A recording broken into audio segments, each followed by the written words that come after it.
Sarvamanthan news महाराष्ट्रामध्ये आपलं स्वागत. पाहूयात आजच्या टॉप 10 हेडलाईन्स. इचलकरंजीत एसएन गँगवर मोक्का अंतर्गत कारवाई. कोल्हापूर परिक्षेत्राचे आयजी सुनील फुलारी यांनी दिली प्रस्तावास मंजुरी.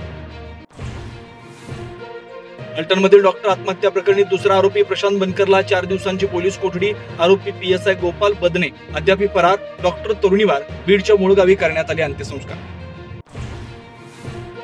डॉक्टर पहिलेच्या मृत्यू प्रकरणी पीएसआय आणि माजी खासदार रणजितसिंह नाईक निंबाळकर यांना सहआरोपी करा. अंबादास दानवेंची मागणी. तर आत्महत्येचं राजकारण करणारे लोक गलिच्छ. माजी खासदार रणजितसिंह नाईक निंबाळकरांनी सर्व आरोप फेटाळले.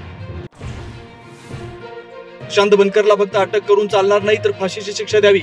मृत डॉक्टर पहिलेच्या कुटुंबियांची मागणी. तर प्रशांत निर्दोष असल्याची त्यांच्या बनकर कुटुंबियांची प्रतिक्रिया.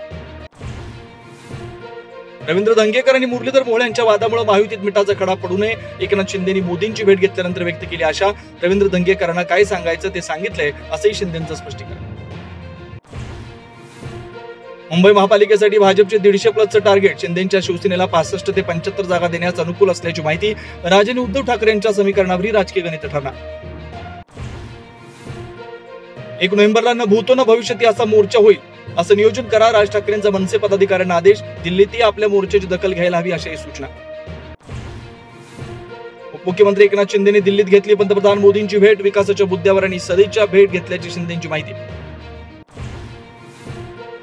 शिवसेनेच्या संजय शिरसाट यांच्या राजकारणातून निवृत्तीचे संकेत. वयानुसार कधीतरी थांबायचं असा माझ्या मनात प्रश्न आल्याचं संजय शिरसाट यांचं वक्तव्य. नवी मुंबईतल्या सिडको जमीन घोटाळ्यात वन विभागाची एंट्री. रोहित पवार यांनी आरोप केलेल्या यशवंत बिवलकरने वन खात्याची जमीन बळकावल्याची वन विभागाची कबुली. सार्वमंथन न्यूज महाराष्ट्राला लाईक करा, शेअर करा, सबस्क्राईब करा.